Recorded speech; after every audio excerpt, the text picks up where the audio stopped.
Friday morning, 8 a.m., Los Angeles. The fog is rolling in. I think it is time you treated yourself to a flight to the sun. Baja, Mexico. The most beautiful place to fly, unlimited visibility, wonderful people, and beautiful beaches.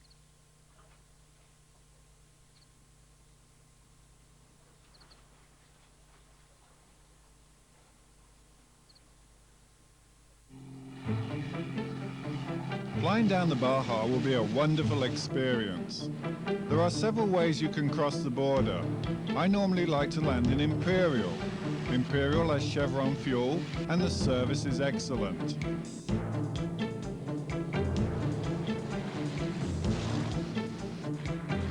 You can sit down here and relax and make your telephone call to San Diego radio for your Mexican border crossing.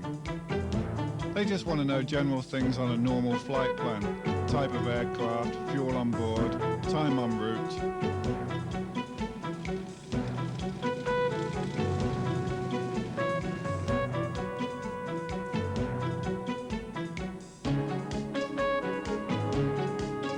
San Felipe, Mexicali and Laredo can be used as port of entry, but we're going to fly directly to Laredo.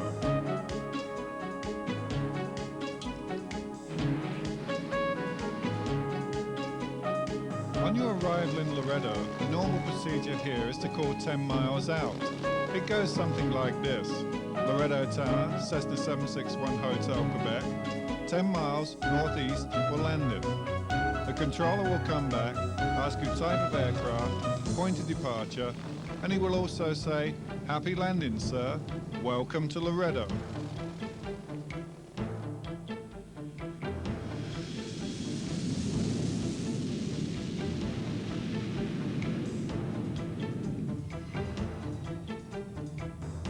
After you have secured your aircraft, you will be greeted by Customs and Immigration.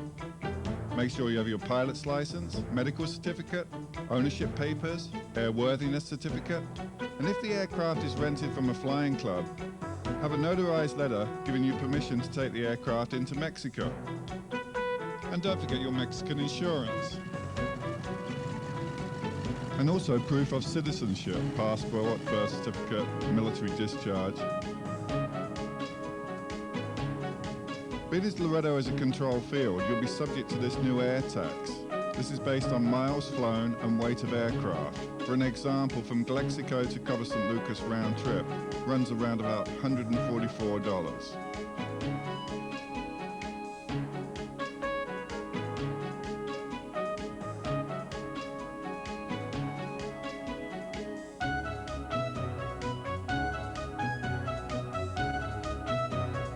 After you're finished with Customs and Immigration, there are many taxis available to run you into town.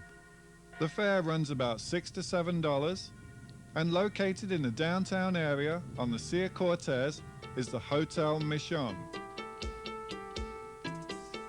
The Hotel Mission is a beautiful hotel. The rooms run $40 to $45 a night, and they're very comfortable. Trips can be arranged to the offshore islands, Coronado Island and Carmen Island. These islands are great for fishing, clam digging, scuba diving and picnicking.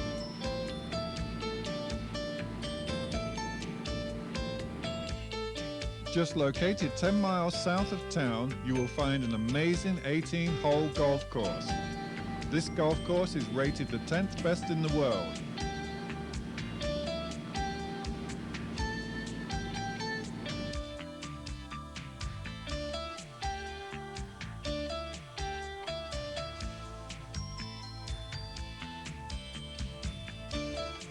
Golf carts and golf clubs can be rented for a very reasonable price.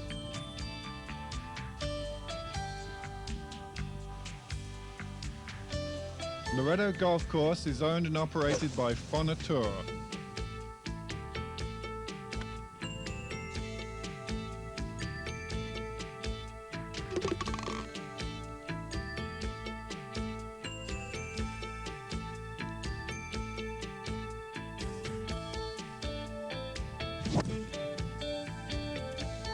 14th hole has a most spectacular view.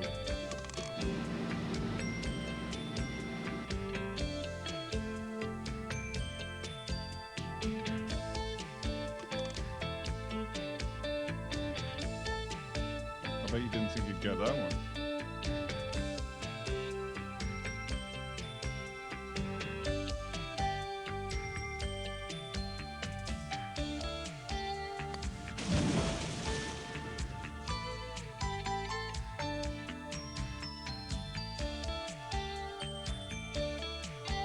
Not too far from the golf course, you will find some tennis courts that claim to be the home of John McEnroe. These tennis courts are well lit for night games, and centre court is always available.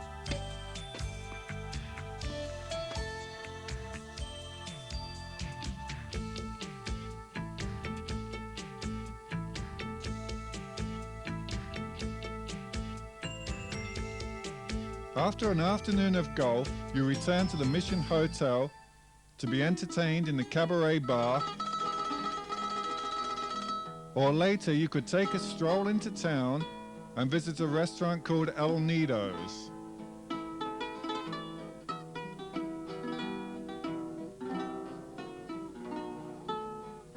El Nido's speciality is steaks. Also located in Laredo is Caesar's, and the fish there is wonderful.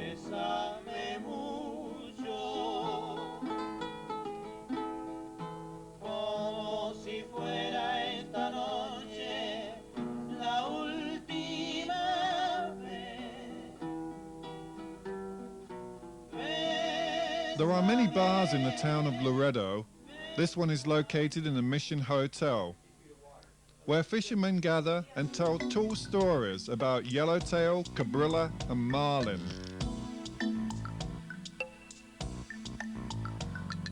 And also the one that got away. While in Laredo, you must check out McLulu's. The fish tacos are beautiful.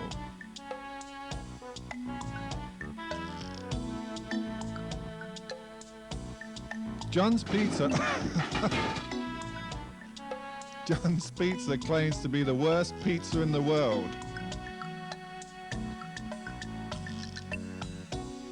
But what do you think?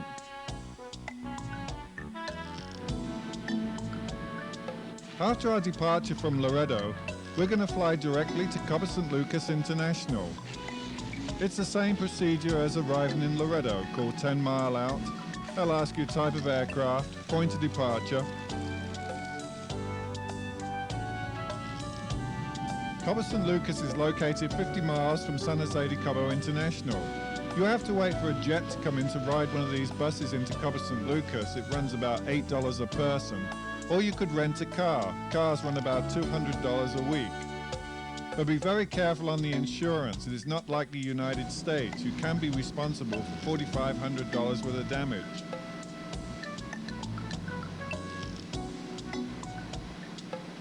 Or you could fly into this airport here, which is located 7 kilometers outside of Cabo St. Lucas. There is no tie-down, no fuel, no security, but I've known many a pilot that have parked their aircraft here for 2, 3, 4 days at a time and had no problems. The Unicon frequency here is 122.8. You can actually call for a cab over the radio, fly over the town of Cabo St. Lucas, and one will come out and pick you up. Or you can arrange for a car hire company to come out and meet you at the airport at a certain time, as we did.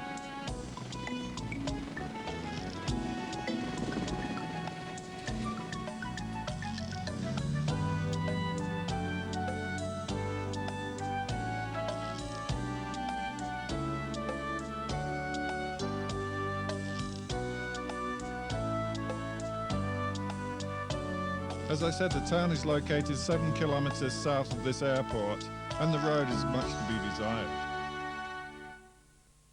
There are a great variety of hotels in Cabo St. Lucas. The one I really like is the Hacienda. Let's go for a little tour around some of the others.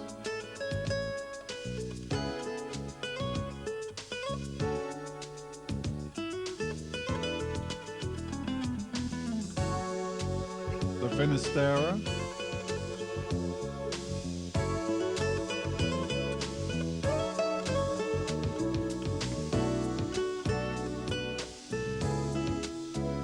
Solmar,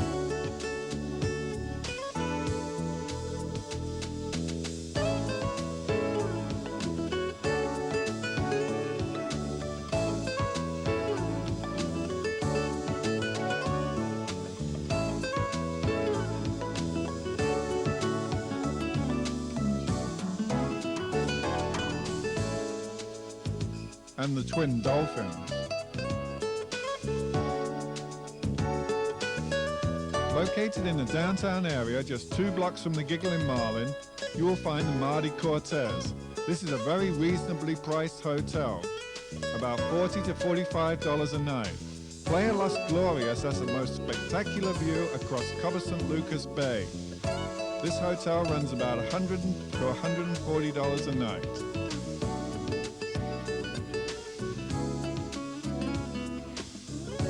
After you've settled yourself down in your hotel, let's get ready for some nightlife. See how many bars and restaurants we can visit in one night. Van Halen's Cabo Wabo.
After your night out in Cabo St. Lucas, let's get down to some serious business of catching the marlin. This is a part of Cabo St. Lucas that starts at 6 a.m. There are people wheeling and dealing to go get the boats and go catch the marlin. There are people walking up and down selling bait to go catch the marlin. There are cruise ships coming in unloading passengers onto launches and onto glass-bottom boats. There are taxi drivers waiting to take people into town. You've never seen anything like it. These fishing boats rent for about $400 to $500 a day. And if you don't catch a marlin, you don't pay for the boat. When we went out, we caught a 120-pound marlin, but I'm afraid I was over the side feeding the fish, as I'm not a very good sailor.